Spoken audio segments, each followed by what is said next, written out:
listening to the Straight to Video podcast with Rob Lane. How's everybody doing? I hope you're doing good, and thanks for checking out my show Straight to Video. Today's chat is with Paula Moore, who has been a force behind the scenes in music after becoming the very first female A&R research executive in the music industry. She's been an executive at two major labels, Warner and Universal, seeking out new talent, but also playing an important role in giving help and advice to upcoming A&R scouts to help them carve a career in an ever-challenging industry. This was such a fun chat, and Paula shares some great stories from her early start in the Dallas, Texas music scene as a club promoter and talent buyer, even booking Nirvana just as they were exploding, and later once she moved to the West Coast being one of the very first champions of the Killers. Today, Paula is the founder and CEO of Greater Than, a platform for creative professionals exploring opportunities for success through content, community, and curated research. And she's just released her book, Glitter and Grit, which is both an account of her career through the music industry, but also a self-help book for people to avoid some of the pitfalls she has experienced and to help them learn from the journey she's been on.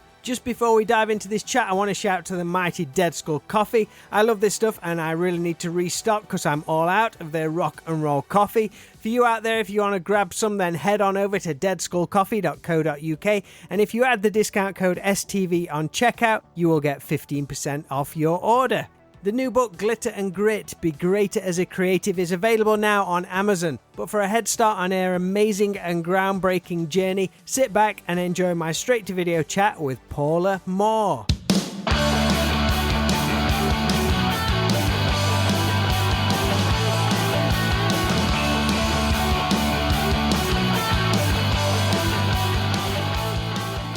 Something happened to my computer and I think it's dying. Oh no. I put you on my phone because I was like, what if it crashes? You know, this is my first interview as an author, so I want it to go well. Oh, it's fine. Well, I'll try my best from this end. We'll see how we go. How you doing, Polly? You all right? Yeah, I'm good. Sorry it was a few minutes late. No problem. I'm coming to you from, well, obviously the UK because of my dodgy accent, but the nearest big city to me is Nottingham. I don't know how familiar you are with the UK. Have you been over here? I have. I spent quite a bit of time there when I was at Warner's, so I am familiar with your area and it's really beautiful. Not as sunny as where you are, I wouldn't imagine. I can't complain. Living in Southern California is, no lie, one of the best things I ever did in my life. I'm literally a block from the beach. I point like you can see it. Yeah. No, I'm a block from the beach. It's wonderful. I go for a walk on the beach every morning and just kind of ground myself before the craziness of the day. And excellent. It's a nice life. Great stuff. You're out in California, but you're originally from Louisiana, I believe. I am Louisiana/Texas, yeah. Right. Do you have any fond memories of the South, the people, the food, or the culture? Was you there for a while before you moved to Texas? I love the culture of Louisiana, and growing up in that environment was a really interesting situation because I grew up in the swamps. It wasn't like I grew up in the big city. Like, it was a swamp town. So, very interesting. I love the food. A lot of those flavors and that style is infused in my love for cooking. So, yeah, I've got a lot of fun memories of growing up there, but Texas as well. Like, I'm a true Southern girl in my heart and the way I operate, and I have an affinity for a good Southern woman. So, yeah. Awesome. Was music always important and a big passion for you from a very early age? It was. That's so funny. That question just reminded me of one of the most important experiences I had with my grandfather growing up. And I can't believe I didn't even put it in the book. Uh-oh.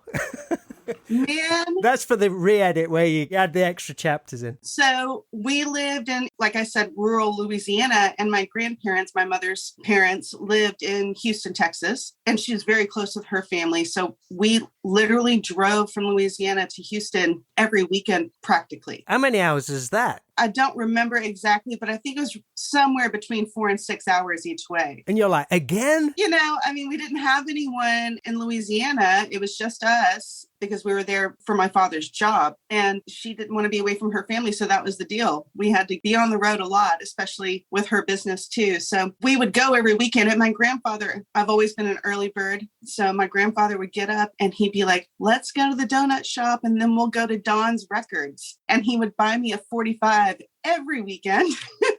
Oh, it was the sweetest. When was this? In the 80s, Come on then, what gold did he buy you every weekend? Well, I'll tell you what, he was not happy about buying my first Madonna cassette tape. He was like, no, she's the one that made you stop brushing your hair. Awesome. But yeah, I mean, there was a lot. Like he bought me my first Rolling Stones 45. I was really into soul music and he was too. So a lot of like Aretha and Nina Simone. And then also like the Temptations and Al Green, and he turned me on to Marvin Gaye. Like I loved all of that. It was so delightful to share that experience with him. My mother, on the other hand, wanted to go to the bookstore all the time. She would buy like 15 books at a time. My mom was an avid reader and I was well read as a young woman. And somehow I just kind of lost my flavor for reading when I got into music. And now full circle, now I've written a book. Those are my two big influences in my creative upbringing was my grandfather taking me to the record store and my mother taking me to the bookstore. Awesome. And that stuff sets in early, whether you move away from it at some point, but it always seems to come back again. Eventually, it's like instilled in you. Mm-hmm. But I guess that music which your grandfather was introducing you to, I mean, was you able to hear that on the radio? Because I mean, that's quite a contrast to, if we talk in the 80s, we're talking MTV at pretty much its peak. That's quite a contrast to what was happening there. So was you kind of embracing both sides? Absolutely. I was a total MTV junkie. Are you kidding me? When that came out every weekend after we got back from the record store, I was back in my grandparents' bedroom watching MTV all day. So I had both. Like I had my love for NXS, Depeche Mode, and U2, of course, and all those. I wasn't the hugest fan of like the boy bands, but I did like a handful of things that were going on. Mostly more on the alternative side was really my jam, which was dominating MTV at that time anyway. As you got a bit older, was you able to see like live bands or anything? My first concert that I actually snuck out with some of my older friends came and picked me up. And my first concert was AC/DC, the Hell's Bells tour. Get in. Yeah. And we drove to New Orleans and didn't tell our parents. Superb. What was the atmosphere of that show like? That must have been awesome for your first show. Well, I was pretty young. I mean, I was too young to be sneaking out and driving off to New Orleans, I'll tell you that. It was crazy. Like I'd never been in an arena before or experienced anything live music wise. I mean, maybe I'd gone to like a park picnic kind of pre-festival situation with my family before, but I really didn't recall a live experience prior to that. So it was definitely a game changer. When did the family find out about that? Or do they not know about that? My older brother found out because he was friends of my older friends, and they had been talking about it, and somehow it trickled back to him. And he didn't tell me though. My brother was a rocker. Like he was just like, you should have told me, I would have gone with you. Yeah, he'd have been like a little miffed about that one. Yeah. You didn't get me a t-shirt? What's going off? Exactly. Was you always looking to become part of the music industry? Did that always seem like a possible option for a career? No, I had no idea. And actually, because I grew up raising dogs, my mother's business she had a championship bloodline of Great Danes. So I grew up as, it's called handler when you show dogs. I was a junior handler, and I really thought I was going to go into veterinary medicine. I always wanted to take care of animals, and being in that business with my mom as a young girl, even preteen, like I started working with dogs when I was like 5 years old. So I was very close with our vets. You spend a lot of time at the vet that takes care of your business animals. And I was just enamored by their demeanor and how cool they were. All vets are cool. Like every vet I've ever met is just like a super cool person. So I really thought I was going to go down that path. And then a lot of things changed. I discovered being a rebellious-ish teenager and discovered sneaking out and going to dance clubs and, all those things kind of drifted me away. I just really got consumed in music experience, the experience, and that, I got into being around the people that went out to listen to music, go to dance clubs and enjoy music. I became a music fan and a music lifestyle fan before I even knew that I could make a living at it. When you went to, I believe it was Dallas, Texas, where you began work as a club promoter and talent buyer, had you done anything prior to that, kind of helping bands out, promoting bands at a much lower level? No, when I moved to Dallas, I was 18 years old. So I started my career at 18, in and out of trying to be a normal 18-year-old. I had my first son really young. I had him when I was 19. So I was a single mom trying to figure out what my career path was. And I just happened to be really good at music culture and music experiences. And I give a good meeting. I've always given a good meeting. So that's how I got my first club promotion job. I just walked in and I said, I think you need me. I can turn this place around. What was the club? The Video Bar in Dallas. And what kind of music scene or what kind of bands were coming through the area at that time? You know, that was the early 90s. And I was, again, like really immersed in the alternative rock scene. So I was really into the Seattle scene and a lot of music coming out of there. So they all came through my pipeline of booking shows. Was that music a game changer for you? It certainly was, because I was one of those early adopters. I would say I knew about a lot of what was bubbling up on that front before a lot of people in the Dallas music scene did. And so I was booking Soundgarden and booking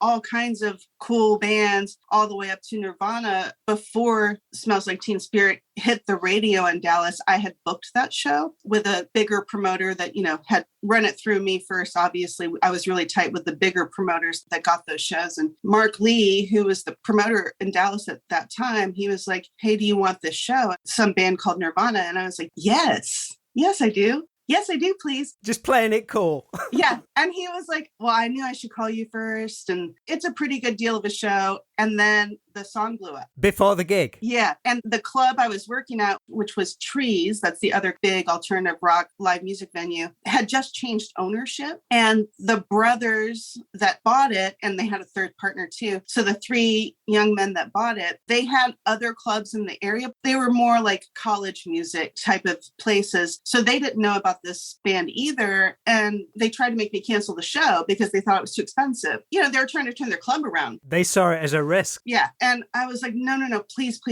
let me have the show. And they were like, well, we don't even know if you're going to sell enough tickets to pay the cost of the show. And I said, well, then let me print tickets and pre-sale still before the song hit Dallas radio. And so I called my buddy up at Kinko's. I don't know, a lot of people that listen to your show probably know what Kinko's is, but Kinko's is like the place you go to make copies and make your flyers and posters and all that. So I had a buddy, because I made a lot of flyers and posters for clubs.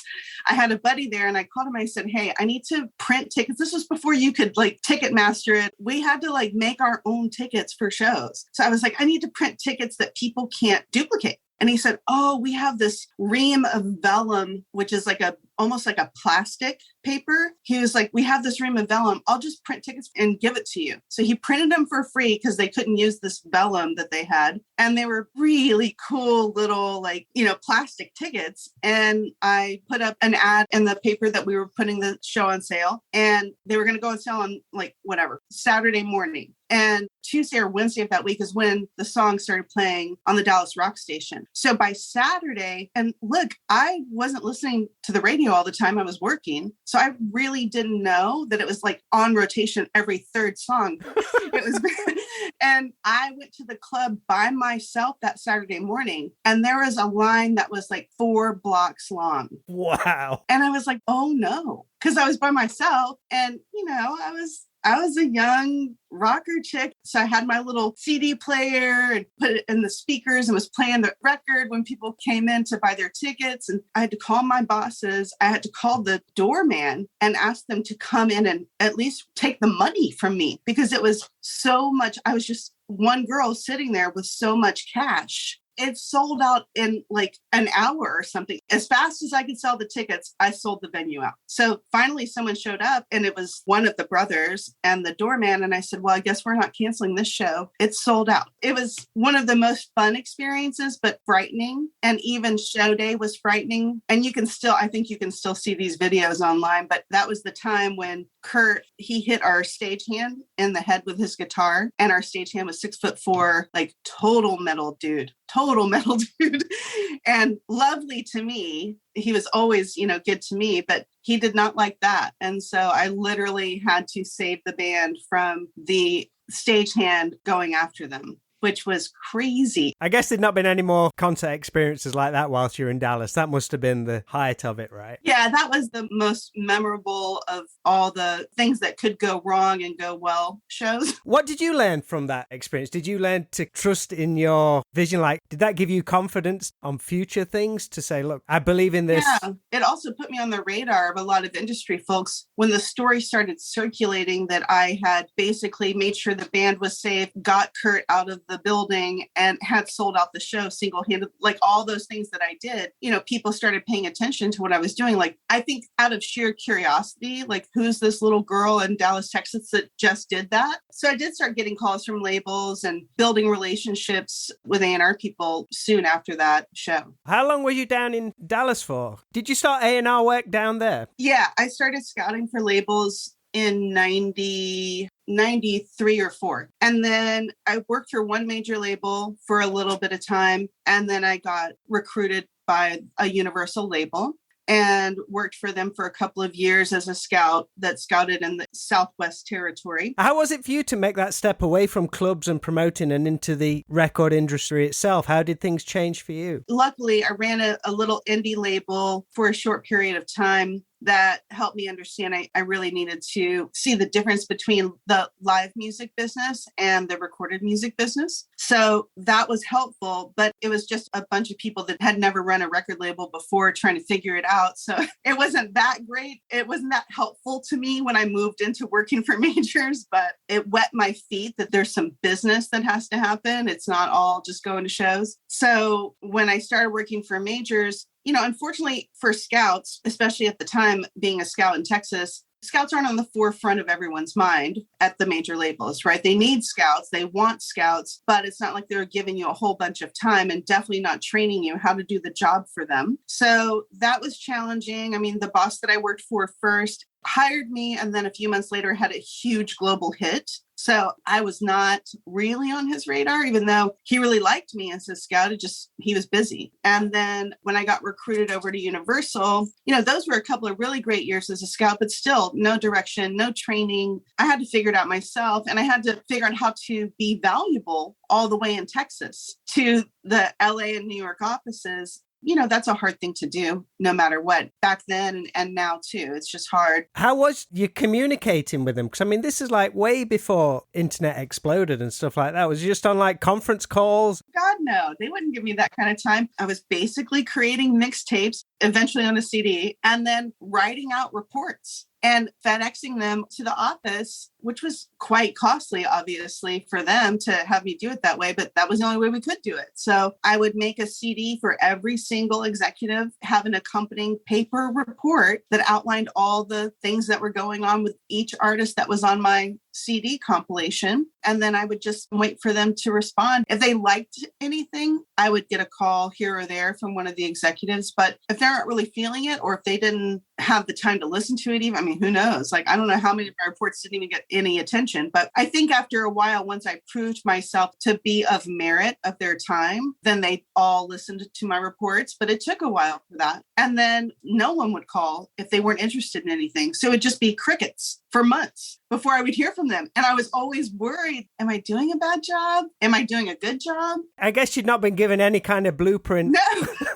So it is kind of crazy to be a scout because you're really into it. You're super passionate. It's like, it's at that critical point of being a passionate music executive before you start growing and getting more responsibility. Like, being a scout is like the most fun, but it's the most challenging because no one's really paying attention to you. Was you focusing on a specific scene or genre of music, or was you just open to anything? My practice as an A&R person is to listen to everything. I love a lot of different genres, influences that come from other genres into unrelated genres. I'm open to anything, but I have to serve at the pleasure of my company, right? I have to deliver for what they're looking for. So I didn't have to curate at a really early stage. I was sending in things that they would absolutely never be interested in that I just liked. And then finally, one of the executives who really did like what I was doing said, we're not going to sign anything that doesn't kind of match our roster and our, what we're looking for right now. So here are the parameters. And that was the first time I actually learned that every label, they want to sign great artists, but they also have, certain criteria of what they're looking for and what they're going to spend money on and what they're going to get behind that has to match the talent that you're bringing in. Did you ever come across that situation? You hear it a lot where one band breaks on one label and the other label starts chasing bands of a similar ilk. Did you come across that? Yeah, I feel like that mentality does get a little bit of a bad rap because as an A&R person, you're not chasing after what somebody else signed to replicate it. What you're reacting to is that there is a sonic trend. Everything's cyclical, right? The 80s come back, audience are hungry for that kind of sound. And it's the music industry's obligation, really, to sign artists that match what the music culture audience is looking for. When did your shift to the West Coast come then? Was it through a gentleman called Jeff Halston approach you from Universal? Yes, Jeff is, you can hear me smiling, I bet. Like, that man changed my life. They hadn't even signed anything that I had brought to them in the 2 years that I had been scouting. But they loved my practice of scouting I had developed for myself. I'm a collaborative person, so I didn't like being a lone wolf on what I was doing. And I also wanted to help every artist I could. I wanted to help my music community and I wanted to be a part of a community. So I enlisted a bunch of young music heads like me to become like a little scouting network for me. Was that off your own back? Yeah, because I felt alone and I wanted to feel like I was doing a good job. So talking with the other, my little network that I put together made me feel like I was making good decisions about what was going on my report. So that's what I did. When I made that change, it was right before South by Southwest that year that I sent in the very first report. And my friend who owns Stubbs Barbecue, who is part of C3 Entertainment. He owned Stubbs at the time. And I was like, I need to make a real impact and make everyone pay attention to this little scout network I've built,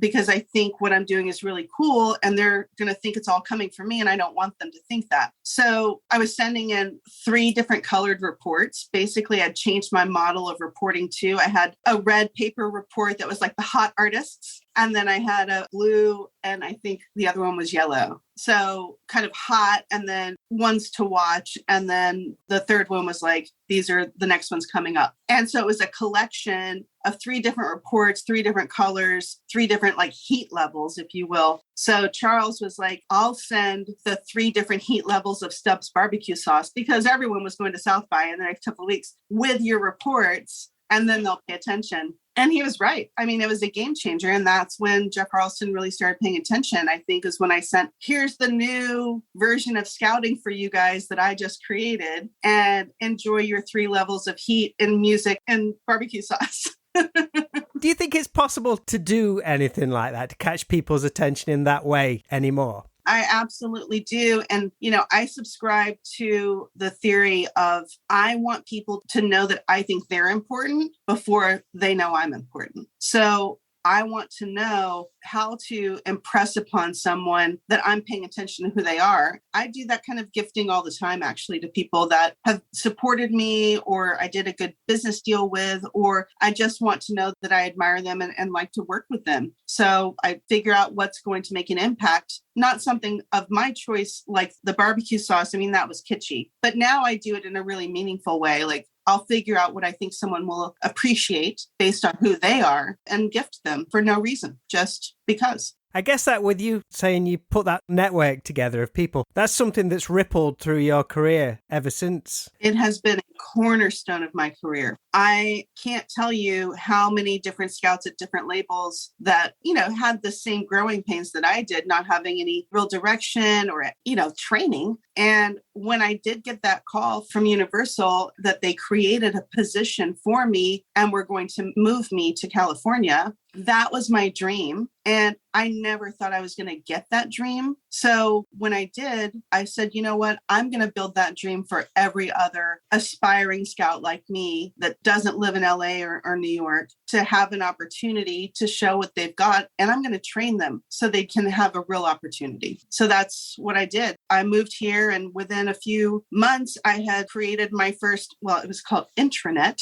a platform where I could gather my scouts' discoveries and start working with them on training them how to, find the right things for the label we were working for. And then it evolved into a very thorough scout training program. And I have the only A&R scout training program in the world now, and the most successful scouting program ever in the history of the music business. When you say it, it just makes perfect sense. But like you say, it just wasn't the norm. You got your foot in through the door. Like, okay, you're an A&R person now. You just got to figure it out. Right. How did you like the adjustment on the West Coast? Did you settle in straight away? I think when you get your first A&R job at the label, when you become an executive for the first time, there's a lot of pressure, and you have a limited amount of time to prove yourself. It's not like they give you a 10-year contract. You really have a year and a half to show that you're worth keeping around as an A&R person. And you've just been dropped in a whole different environment as well. It's not like you've been in Texas and you knew the area, the clubs and all that. Yeah. So I had to learn how to navigate this city, this massive city. I had to build relationships, not only with other music industry professionals that were all in their cliques. They all knew each other. I was the new girl in town. But then I also had to build relationships with all the clubs, all the venues that I was going to be going to. I had to get to know the door people, the booking people, all of that really quickly. And then also perform from an executive level when my boss would schedule dinners and want A&R people there with him for meetings with artists. And no one really understands all of the things that are happening at the same time when you're an A&R executive. You have these obligations to your department head. You have these obligations to the overall company to be present, because you are that creative executive that has to be present at the events and the things that happen for the company. But then you also have to go out and see shows. You have to go out and have dinners with other people to build relationships so that you have an inflow of music and discoveries coming to you, and that you have a trusted network and are established in the industry as someone to,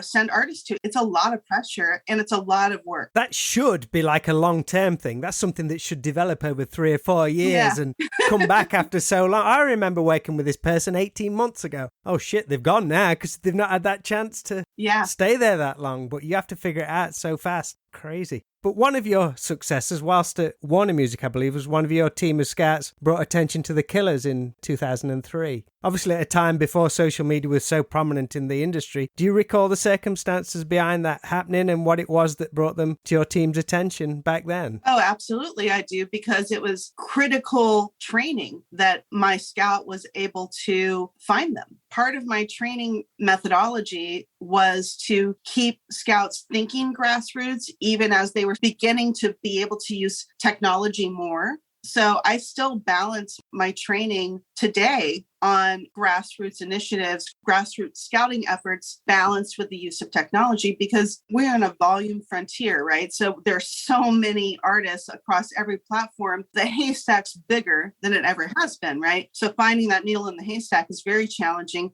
I believe the success for a scout is to still utilize those grassroots boots on the ground type of tactics. And what my scout did that found the Killers, one of my requirements for every scout that I train is that they know all of the rehearsal studios in their territory. They know all of the vocal coaches in their territory, and they know all of the club bookers and also door people at the ones that they actually attend, because those people know what's going on and they're great sources of information and generally very big music fans. So he was doing his weekly calls to rehearsal studios in every one of his, territory. He covered Northern California all the way down to Vegas. So he had an interesting little territory nook, but I didn't have anyone else that could really cover Vegas. And also, honestly, didn't think there was much coming out of that city. So it just kind of got lumped into his territory. And he was doing what he was supposed to be doing, which was calling rehearsal studios. And the rehearsal studio manager told him about the Killers. Crazy stuff. Wasn't even their first demo through Warner labeled the Paula Moore demo? Yeah, so it was their first showcase, and that was the demo that we got. And the demo had Mr. Brightside on it and a couple of the other songs that ended up making the album. But yeah, that week, as soon as he got the music and sent it in, that was the one artist that I did everything I could to sign. And at the time, I was on a stacked A&R team. All the executives on the team were phenomenal. And Seymour Stein was, obviously he's legendary. He called me and he said, I'm going to fly out to LA and help you get this signed. I want to sign this. And so we tried really hard, but the boss of the label just wasn't into it. But yeah, I paid for their very first showcase. We had it was a tiny budget. The check stub for their meal buy is what's in my book. And they posted it recently too. It's like their 20-year, this was our first check in the music business. And I don't even remember how much it was. I think it was like $25. It was nothing. And I just felt so bad, when you're a baby artist that no one knows about, you don't have any music out. And then there was no social media. They had no audience. There was nothing. They were kids rehearsing in a room that someone happened to hear that worked there and that told my scout. Wow. They hadn't even played a show yet. They were still just doing their thing, getting ready. Would that ever happen now? Everything's based on TikTok followers, YouTube views. Could you champion a band that much to get them in front of somebody if they didn't have that? I believe so. I mean, look, I'm basically the godmother of A&R research. I'm one of the reasons why this happened to the industry. And I do think it's for the good because I've always added the measurement of how many shows an artist plays to all the different metrics, even before social media, to describe and showcase their momentum.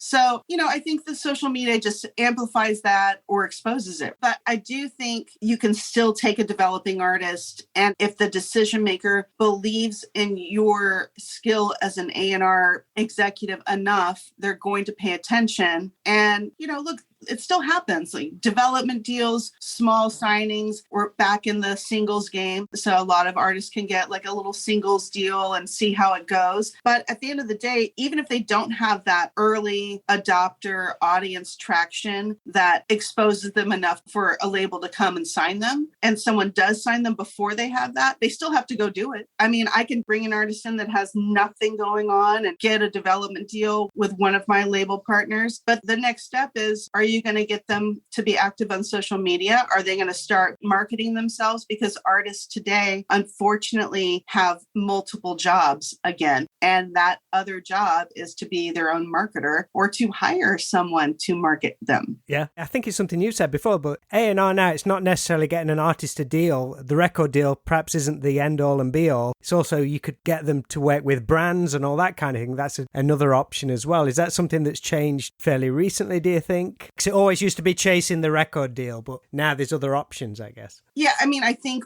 what has changed is the mentality. 20 years ago, artists that I worked with, and I worked with brands 20 years ago. I was one of the few people in my role that was working with brands as well. And at that time, I can't tell you how many artists turned down brand money because they felt like they were selling out, right? And now artists and everyone, you, me, all of us, we're all brands now. So working with a corporate brand or, whatever type of consumer product brand is just a no-brainer, because we're all brands now. So that's changed, I think, and that's really interesting. Every single person in this world, whether you're a business or you're an individual, you're building your brand. And I love that. I've always looked at it that way, but that's what's changed. Yeah, because I would imagine there's so many people. I say you've seen so many changes in the industry. I would imagine there are a lot of people who just want to bury their heads in the sand and hope things blow over or go back to how things were. But you seem to always be looking to improve things and bring in new ideas. And I think you've said you've had probably 10 failures to every one success. But is everything seen as a learning opportunity for you to pivot and move on and change things? Yeah, I feel like if I'm not learning from something I'm doing, then I probably shouldn't be doing it. Or you're too comfortable if you're not learning from it. I don't know why you wouldn't be learning. In the creative lifestyle that I live, it's so fast paced. I'm always learning something, right? Now my brain is so full every day because I'm learning about the metaverse and Web3 and NFTs and, all the things that go along with it. What's Paula Moore's feeling on NFTs? Can you let us know? I like NFTs, and I'll tell you why. I feel like the evolution of NFT just in months, right? Like there's so much you can do with them. They're just little like sandwiches of goodness to me. Like you get all the information in this cool little thing that you get to hold on to and keep and share. And I think they're very interesting and they're going to keep evolving. But having a little thing that you can unlock and get everything an artist wants to share with you or get something special. I think that's it. I think it's developing from that initial thing, what people thought it was going to be. It's the whole NFT thing. It's expanding. It's a lot more than a JPEG. What people say, well, it's just a JPEG. Right. I think the whole thing around it is expanding into such a bigger picture, really. It's the access to other things, what the NFT allows you to do. So I think that's the way it's going, and it's getting that into people's heads. Yeah, it's just going to be an education, a learning process, if you will. Everyone's going to be learning. But I do think it's really cool. I think it's advantageous for artists, for creatives in general. You know, I'm going to do an NFT with my book collection. I've got another book coming out this summer, so I'm super into it. And we have an NFT launch pad that's about to roll out too for emerging artists and giving them their first NFT experience to make it easier. So you've got another book coming out later this year, but you're currently focusing on your new book, Glitter and Grit. What inspired you after all this time to put your story out there for people to read? Because I don't think it's just your story. It's also for people to learn about the industry and take things from and applicate to their own lives as well, I believe. I feel like there were a couple of factors. I mean, obviously, the pandemic made me shift my business objectives. Wasn't a lot I could do with live music. I lost a lot of traction that I would normally have in my day-to-day business. So I had some room in my schedule. And I had been casually working on this book even prior to the pandemic, just thinking about all the things that I've done. I had a couple of reasons for writing this book. One is, as a woman in the music industry, specifically in the career path that I'm on, which is A&R, and trying to innovate in the A&R space is really difficult and not always well received. So I really wanted to write about my path on innovation in A&R and what I had accomplished, but also what the challenges have been consistently throughout my career of trying to innovate and expand and just do things in a way that supports especially people just starting out in the music industry that want to be in A&R. So I wanted to document that, but I wanted to do it in my voice and in a way I wanted, to share it. So I was like, well, I took the stories and then I didn't want to write a book just about myself and my stories. I wanted to write it from a perspective of this is what happened, but it also helped me with my self-improvement and empowerment piece. And that's really what I wanted to convey to anyone in the industry. Any creative really can benefit from looking at my stories and basically going, oh, well, I'm not going to do that.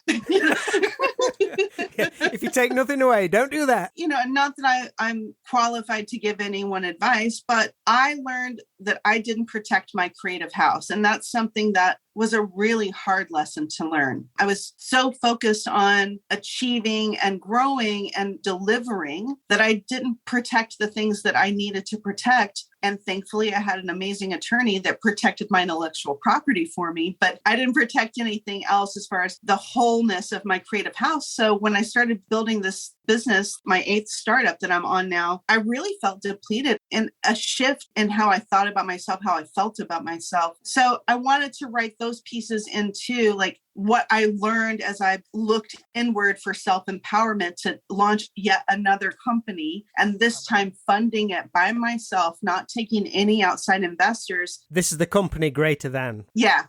And it was very frightening being a solo founder, solopreneur, being a woman, and not knowing where this company is going to go. I really had to take a look at myself. And that's where I think the Creative House advice piece that's at the end of every chapter, what I went through and providing a perspective on that and a little bit of like checklist for any creative to just check in on their creative house as frequently as I had to while I was writing this book. I think that it's very powerful. It can be helpful and has proven to be helpful to all of my scouts that have read the book now, and, a lot of other people that have read the book, my stories are entertaining, and seeing someone go through some, pretty crappy stuff while they're building their career is good book fun, right? But those little pieces of advice and building and maintaining your creative house, which is your career as a creative, I think I've got a resounding response of thank you for writing that. So I think it's good. Just kind of in closing, Paula, I'm sat here interviewing you, but I don't think you're unfamiliar with interviewing bands and musicians. I think you've spoken to the likes of, is it Kiefer Sutherland and Moby and Perry Farrell in the past? What was that all to do with? Oh my gosh, yes. That was a really fun experience,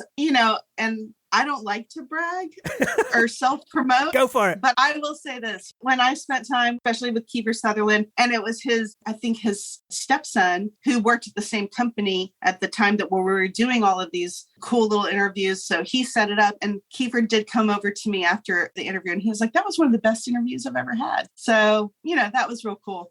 Yeah, Moby, Kiefer Sutherland, David Gray was one of my favorites. So cool. We did a really cool interview with him. Licky Lee, Perry Farrell, like hundreds and hundreds of really amazing talent came through this cool little startup that I was developing. And those interviews were great. It was fun to do. I kind of felt a little like the music version of Barbara Walters or whatever.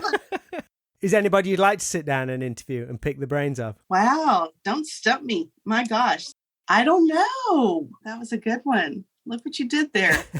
Get Dave Grohl back in and say, do you remember that show you did at Trees all them years ago? Oh, that'd be fun. That's kind of an unforgettable experience. I bet he does remember it. But you know what? I feel like it'd have to be someone that's legendary. Johnny Cash would have been great. Like I would have loved that. You know who it is? You know who I want to sit down with? Willie Nelson. I love that man. Love that man. I would love to sit with him, and just talk it all out. Awesome. Right, we got to hook that up for you. We've got to make that happen. We'll put it out there. It's out there now. Paula, thank you ever so much for chatting with me. Oh my gosh, it was so fun. Thank you for making it my first interview as an author such a lovely experience.